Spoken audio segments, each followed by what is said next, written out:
আসসালামু আলাইকুম, সবাইকে শুভেচ্ছা জানাচ্ছি। মাসুম মাহবুব। প্রিয় দর্শক, দেখছেন ওপেন দ্য ইউটিউব চ্যানেল এবং মাসুম মাহবুব ফেসবুক পেজ।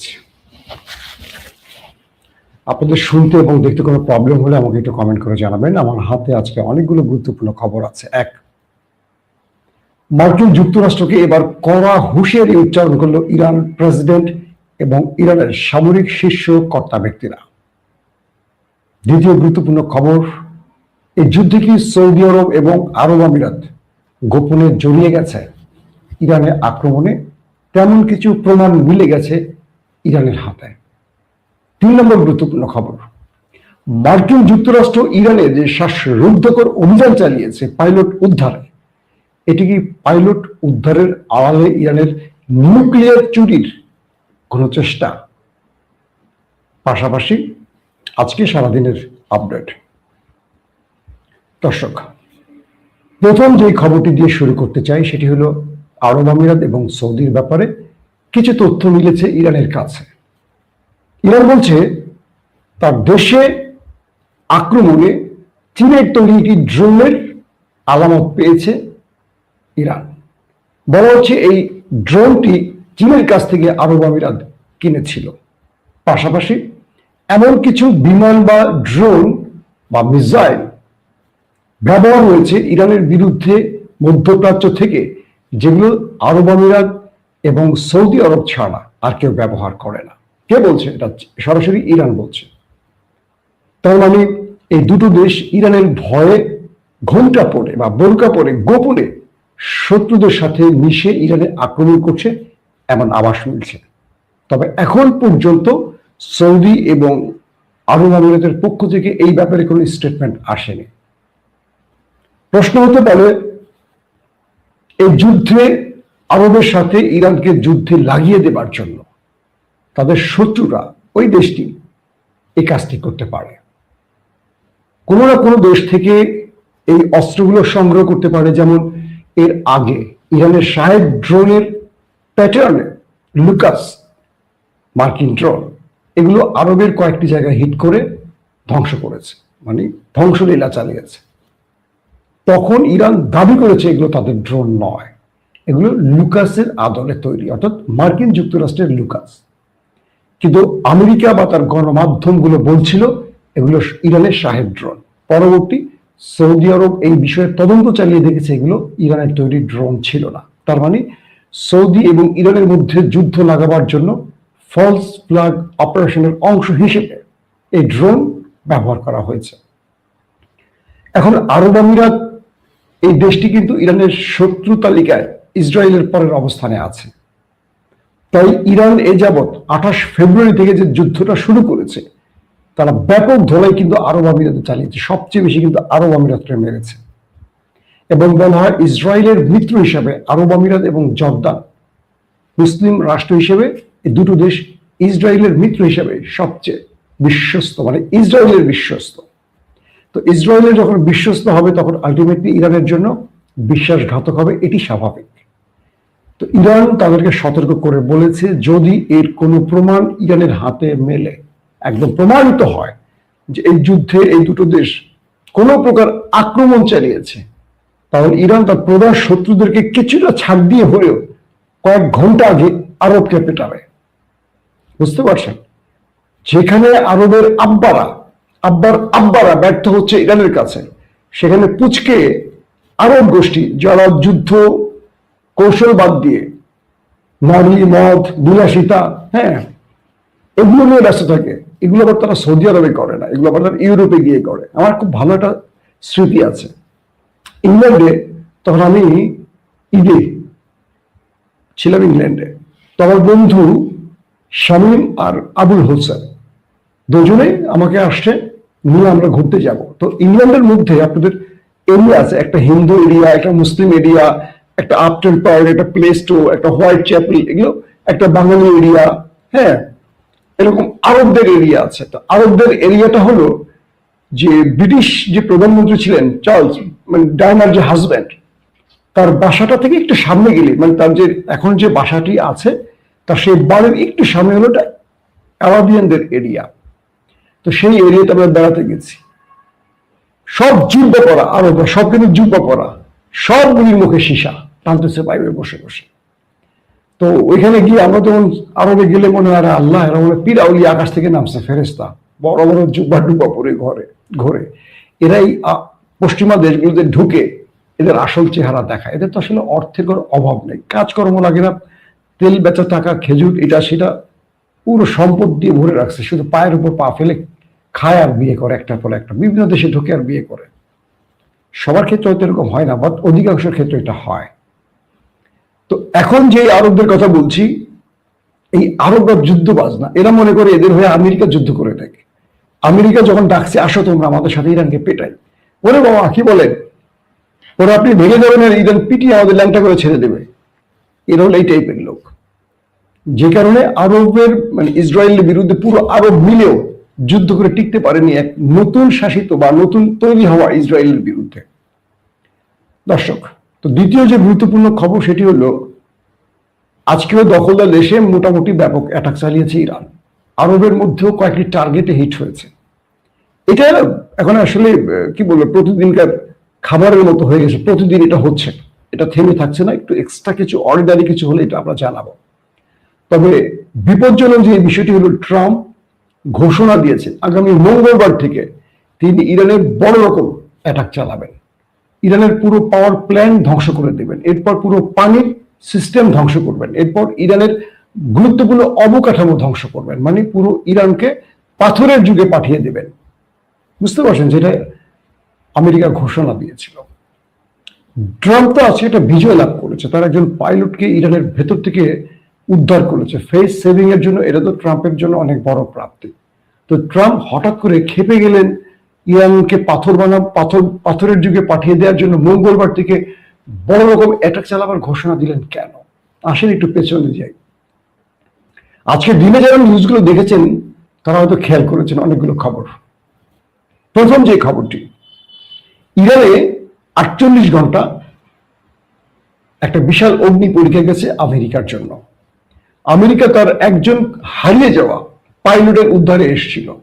C-130 ব্ল্যাক হক হেলিকপ্টার, ড্রোন, ফুয়েল ট্যাঙ্কার সহ আরো অনেকগুলো কি বলবো আকাশযান নিয়ে।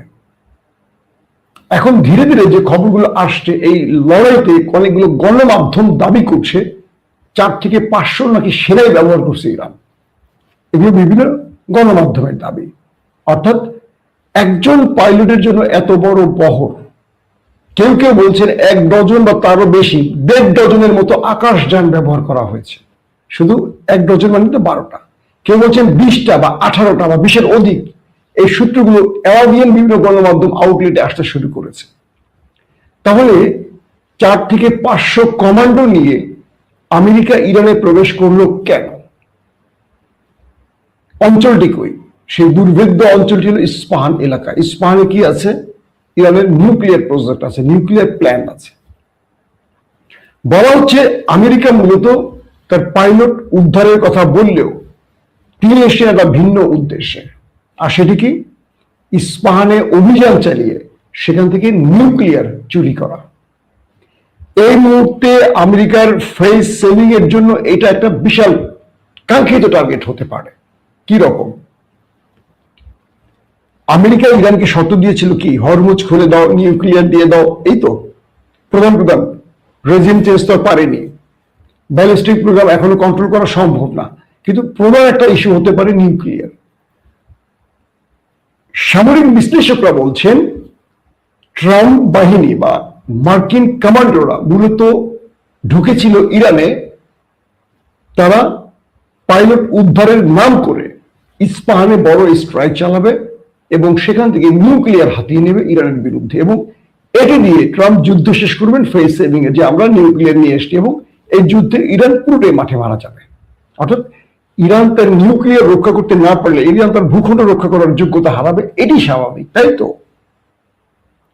ইরান দুটো ট্র্যাপে ভিন্ন স্টাইলে খেলেছে। দেখেন, একটা ঐতিহাসিক রাষ্ট্রের ভেতরে এখন কিন্তু ডার্ক সাইটে বড় বড় পাওয়ারফুল লোকগুলো নেই, ম্যাক্সিমাম মারা গেছে। ইয়াং ব্যক্তিরা আছে, ইয়াং সামরিক অফিসাররা আছে, আর যারা একটু বয়স্ক আছে তারা আন্ডারগ্রাউন্ডে আছে, অথবা মাস্টার মাইন্ড গুলো একটু নেপথ্যে থাকে, হয়তো বা ইরানের আপার লেভেল জানে, লোয়ার লেভেল জানে না, অথবা আমেরিকায় জানে না এখন কে এই গেম করছে। হয়তো বা জানে কিন্তু আমেরিকা প্রকাশ করছে না, ইসরায়েল জানে হয়তো বা প্রকাশ করছে না, হয়তো স্ট্রাকচার নিয়ে মারিয়ে দেবে। যখন ইরানের সেই মানে কি বলবো ভয়ঙ্কর অঞ্চলটিতে যেখানে মার্কিন বিমান ভূপাতিত হয়েছে, যেখানে পাইলট তার শেষ সিগন্যাল কমান্ডো বাহিনীকে দিয়েছে, সেই অঞ্চলে আমেরিকা আসে। C-130 যেটা বললাম ব্ল্যাক হক, আরো অনেকগুলো ড্রোন এক গাদা জিনিস নিয়ে আসে, 400-500 কমান্ডো সেখানে মুভ করে। ইরান তার গণমাধ্যমের লাস্ট যে নিউজটি দেখিয়েছে, আমি ফুটেজে দেখলাম একজন রিপোর্টার ধ্বংসস্তূপের পাশে দাঁড়িয়ে কথা বলছে, বুঝতে পারছেন? এইভাবে ধরে কথা বলছে একজন রিপোর্টার, তার পাশে আমেরিকার যে সামরিক যানগুলো এসছিল, যুদ্ধ বিমান, হেলিকপ্টার, ড্রোন, এগুলো ভূপাতিত করার পর এগুলো পুরে একদম টুকরো টুকরো হয়ে জ্বলে পুরে শেষ, বিশাল স্থান জুড়ে। সেখানে রিপোর্টার লাইভ রিপোর্ট করছেন, পুরো অঞ্চলটা দেখিয়েছে। তার মানে ইরান তাদের কি পরিমাণ ক্ষতি করেছে সেই দৃশ্যটা দেখলে বুঝবেন। একেবারে অনেক অঞ্চল জুড়ে মানে প্রচুর সামরিক যান ধ্বংস করেছে ইরান। ইরান যে দাবিটি করেছে প্রায় 1 ডজনের মতো তারা হিট করে ধ্বংস করেছে, এটাই সত্য প্রমাণিত হচ্ছে এখন। আমেরিকা বলেছে 6টিতে আঘাত করেছে, আর ইরান বলছে 10 থেকে 12টির মতো যুদ্ধ বিমান, হেলিকপ্টার, ড্রোন। এটা আমার কাছে এখন সত্য প্রমাণিত হচ্ছে। নাম্বার 2, আমেরিকার কমান্ডোরা মূলত এখানে নেমেছিল পাইলট উদ্ধারের নাম করবে, আর ইরান পাইলটের উদ্ধারের সামনে রেখে তাদের সাথে একটা ফাইটে যাবে। এই ফাঁকে মার্কিন কমান্ডো বাহিনী চলে যাবে ইস্পাহানে নিউক্লিয়ার প্রজেক্ট দখলে, এবং সেখানে তারা নেমে অভিযান চালাবে। যখন তারা সেখানে মুভ করবে, একটা গ্রুপ ভেতরে যাবে, একটা গ্রুপ বাইরে ইরানের সাথে লড়াই করবে। এই সময়টিতে ইসরায়েল, আমেরিকা আকাশ থেকে এসে ইরানের বাহিনীকে উপর থেকে ব্যাপক বোম্বিং করবে বা শেলিং করবে। টার্গেট হলো এটা ছিল আমেরিকার।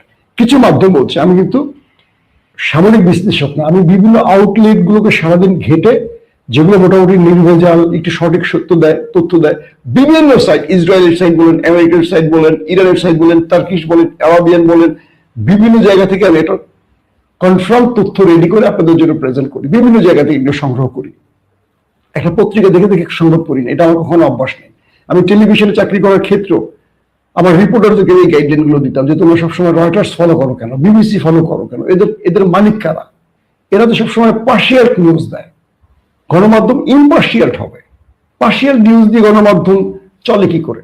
তো পশ্চিমা দুনিয়া তো সঠিক তথ্য এভাবে দেবে না কখনো, তারা তাদের মতো করে দেবে, তাদের স্বার্থে যাবে সেটাই দেবে। আবার ইরানের গণমাধ্যম পুরোপুরি সত্য দেবে না, যুদ্ধ চলাকালীন তারা এইরকম খবর দেয়। তাহলে আশেপাশের গণমাধ্যমগুলো ফলো করো, রাশিয়ানটা করো, চীনেরটা করো, এরকম ব্যাপার। এখন যে বিষয়টি তৈরি হয়েছে, ইরান দুটোই বুঝতে পেরেছে যে এই বিশাল বহর নিয়ে আমেরিকা যখন নেমেছে, তাদের টার্গেট হলো নিউক্লিয়ার চুরি করা। ইরান তার অ্যাটাকিং সিস্টেমটাকে কয়েকটা ফ্রন্টে ভাগ করেছে। একটা হলো যে তারা যে বাহিনীটি নেমেছে পাইলট উদ্ধারে, তাদেরকে ব্যাপক অ্যাটাক করবে, যত পারে হতাহত করবে। প্রশ্ন হলো, এতগুলো সামরিক যান ধ্বংস হয়েছে, এতগুলি সামরিক যান, মার্কিন সেনা একটাও মরে নাই। ইরান মিসাইল মেরে, রকেট মেরে, গুলি করে শুধু যুদ্ধ বিমান শেষ করেছে। মানুষগুলি কই হাওয়া হয়ে গেছে, বাতাসে ভেসেছিল তখন। তার মানে প্রচুর সংখ্যক হতাহতের খবর আসতেছে। যারা বেঁচে গেছেন তারা তাদেরকে নিয়ে কেটে পড়েছে, একটা ব্যাপার। দ্বিতীয়টা হলো ইরান সঙ্গত কারণে হয়তো দেখাচ্ছে না, কারণ আছে, সেটা ধারাবাহিক আসবে। 3 নম্বর যে বিষয়টি, আরেকটা ক্ষেত্রে ইরান ওই বাহিনীটিকে মোকাবেলা করেছে যাতে তারা ইস্পাহানে মুভ করতে না পারে। ওই ইস্পাহান যে মুভটি যাবে, তারা ওই পয়েন্ট থেকে ইরান সবচেয়ে বেশি অ্যাটাক করেছে, যে কারণে আমেরিকা, ইস্পাহান তো দূরের কথা, তারা ওই যে পাইলটের কথা বলছে, আদৌ কনফার্ম না যে পাইলট তারা নিতে পারছে, আদৌ কনফার্ম না পাইলট বেঁচে আছে। যেদিন এই পাইলট নিজে মাইক ক্যামেরায় দাঁড়িয়ে বলবে হ্যাঁ আমি বেঁচে গেছি, আমি সেই লোক, এই প্রমাণিত। এখন একজন পাইলট যদি এসে বলে, আমি যদি মার্কিন পাইলটের পোশাক পরে বলি যে আমি বেঁচে আছি, 2টো গুলি খেয়েছিলাম পেছন দিয়ে, তো পেছন দিয়ে ঢুকে আমার মুখ দিয়ে বেরিয়ে গেছে, হবে? ওই পাইলট যে ওই বিমানটি চালিয়েছেন তিনি সেই পাইলট, এটা প্রমাণ করে যদি মার্কিন গণমাধ্যম চালাতে পারে আমরা বিশ্বাস করব। এখন পর্যন্ত সেই পাইলটের আপডেট কোনো তথ্য আমেরিকা দেয়নি। কে ছিলেন, পরিচয় কি, তার পরিবারের কোনো স্টেটমেন্ট আমরা পাইনি। কিছু কিছু মাধ্যম বলছে ওই পাইলট আসলে ওখানে মরে গেছে, ইরানের সাথে গলাগলিতে সে মরে গেছে, এবং সেখানে মার্কিন কমান্ডো বাহিনীর স্পেশাল কমান্ডোদের মধ্যে অনেকেই মারা গেছে, অনেকেই, সংখ্যাটা অনেক। কারণ ইরান সেখানে ব্যাপক পরিমাণ অ্যাটাক করেছে, এটা ইরানের ইজ্জতের ব্যাপার। এবং ইরান এখানে একটা খেলা খেলছে যে খার্ক আইল্যান্ডে আমেরিকার এই কমান্ডোরা নামবে, তো ইরান তার মুখোমুখি অ্যাটাকের সক্ষমতাকে ট্রাই করেছে। আমেরিকাও তারা খার্ক আইল্যান্ডে নামতে হবে, ইরানের সাথে তারা একটা প্রতিযোগিতা করেছে। এই পুরো অপারেশনের মধ্যে সবচেয়ে হাই ভোল্টেজ ম্যাচ ছিল এই গত 48 ঘন্টা। এবং আমেরিকা যতটা গর্ব করে বলে যে তারা গেম জিতে গেছে, আসলে জেতেনি। তারা প্রচুর সেনা হারিয়েছে, তারা প্রচুর সামরিক যান হারিয়েছে, কিন্তু একটি কথার মাধ্যমে তারা বোঝাবার চেষ্টা করেছে, তারা ওন করেছে। কি সেটি? পাইলট নিয়ে গেছে। পাইলটের অস্তিত্বেরই কোনো খবর নেই এখন পর্যন্ত, সে বেঁচে আছে না নিতে পেরেছে। এমন তো হতে পারে পাইলট ইরানের হাতে আছে, আমেরিকা ফেস সেভিং এর জন্য কথাটা বলছে, ট্রাম্প তার ইজ্জত বাঁচাবার জন্য বলছে, আর ইরান প্রকাশ করছে না ইচ্ছা করে, কারণ প্রকাশ করলে আন্তর্জাতিক নিয়ম অনুযায়ী তাকে নিয়ে আলোচনায় বসতে হবে। এমনও হতে পারে এই পাইলটের মাধ্যমে ইরান আগামী কিছুদিন পর ফিলিস্তিনকে বলবো 10,000 ফিলিস্তিনিকে ছাড়ো, আমি পাইলট দিয়ে দেব। ইরান বড় 10 কষাকষি করতে পারে, অর্থাৎ এটা আমরা সময়ের উপর ছেড়ে দিই। এখন কোনো দর্শক যদি বলেন মাসুদ আপনি এটা বলছিলেন না, আমি সব অ্যাসাম্পশন করছি, এটা এটা এটা এটা এটা হতে পারে, কারণ যুদ্ধক্ষেত্রে এগুলো হয়, একে অপরের সত্যটা অনেক সময় বলে না। তো ইরানের এই লড়াইতে সবচেয়ে সফলতা কি জানেন? আমেরিকাকে একটি নয়, প্রায় 15 থেকে 20টি যুদ্ধ বিমান হেলিকপ্টার নিয়ে আসতে হয়েছে, বিশাল বহর নিয়ে আসতে হয়েছে, এবং এই বিশাল বহরের সাথে ইরান ফাইট করেছে এবং তাদেরকে ব্যাপক ধোলাই দিয়ে হতাহত করে তাদেরকে বিমানে করে প্যাকেট করে আবার পাঠিয়েছে। এবং তারা যে সামরিক যানগুলো নিয়ে এসছে, C-130 ব্ল্যাক হক আরো যা যা আছে, প্রচুর পরিমাণ ধ্বংস করছে ইরান। একজন পাইলটের জন্য যদি এত বড় ক্ষতি হয় তো মন্দ কি বলেন? আর যদি যেটি সম্ভাব্য ধারণা করা হচ্ছে যে নিউক্লিয়ার চুরি টার্গেট ছিল, এটি করতে পারেনি, সেখানে মুভি করতে দেয়নি, তার মানে ইরান এখানেও সফলতা দেখিয়েছে, এখানেও আমেরিকার বড় ব্যর্থতা প্রমাণ হয়েছে। এখন ডোনাল্ড ট্রাম্প কি করবেন? ডোনাল্ড ট্রাম্পের মূল টার্গেট আগামী মঙ্গলবার হুমকি দিয়েছেন ইরানকে, সকল পাওয়ার প্ল্যান্ট ধ্বংস করবেন, এরপর সকল পানি শোধনাগার ধ্বংস করবেন, এরপর গুরুত্বপূর্ণ রাষ্ট্রীয় অবকাঠামো। ইরানের সামরিক গুরুত্বপূর্ণ ব্যক্তিরা আজকে বক্তব্য দিয়েছেন, প্রেসিডেন্টও বক্তব্য দিয়েছেন, স্ট্যান্ডলি বলেছেন যদি ইরানের সরকারি রাষ্ট্রীয় কোনো স্থাপনায় হামলা হয়, এবার মধ্যপ্রাচ্য এবং নেতা সাহেবের বাড়ির কিচ্ছু থাকবে না। ইরান বলছে আমরা এই লড়াইতে 25শে ফেব্রুয়ারি থেকে আজ অবধি যে লড়াইটা চলছে, আমরা যা বলেছি তাই করেছি, ঠিক এই ল্যাঙ্গুয়েজটা ইরান বলেছে, আমরা যা বলেছি তাই করেছি। এবার আমরা ঘোষণা দিচ্ছি যদি আমাদের রাষ্ট্রীয় কোনো অবকাঠামো ধ্বংস হয়, শত্রু অনুতপ্ত হবে। ডোনাল্ড ট্রাম্প 48 ঘন্টার যুদ্ধবিরতি চেয়েছেন, এরপর ডোনাল্ড ট্রাম্পকে পা ধরতে হবে। তিনি বলছেন যদি আমাদের গুরুত্বপূর্ণ রাষ্ট্রীয় সম্পদে আঘাত আসে তাহলে আমেরিকাকে বলবো, নেতা সাহেবকে বলবো নিজের দেশের দিকে তাকান। মানে গালফ কান্ট্রিতে মার্কিন কোন স্থাপনাকে আমরা দাঁড়িয়ে থাকতে দেবো না, সব ঘুরিয়ে ফেলবো। তার মানে আগামী মঙ্গলবার একটা ভয়ঙ্কর লড়াইয়ের দিকে যেতে পারে দেশ দুটো। শেষ পর্যন্ত এই লড়াই আমাদের কোথায় নিয়ে ঠেকাবে জানি না, কিন্তু আমরা আবার বলবো আমরা যুদ্ধ চাই না, আমরা শান্তি চাই। এই যুদ্ধ মানুষকে কিছু দিতে পারে না কান্না ছাড়া, রক্ত ছাড়া। অতএব আসল শান্তির জন্য আমরা আলোচনায় বসি। দর্শক যারা আজকে প্রথম ওপেন দ্য ইউটিউব চ্যানেলটি দেখছেন, যদি আন্তর্জাতিক খবর আপনাদের ভালো লাগে বা দেশের খবর ভালো লাগে, চ্যানেলটি সাবস্ক্রাইব করতে পারেন। যারা ফেসবুকে আজকেই প্রথম দেখছেন, লাইক ফলো করে আমাদের সাথে থাকতে পারেন। অবশ্যই আপনাদের জন্য দোয়া থাকবে, আপনারাও আমার জন্য দোয়া করবেন। আল্লাহ হাফেজ।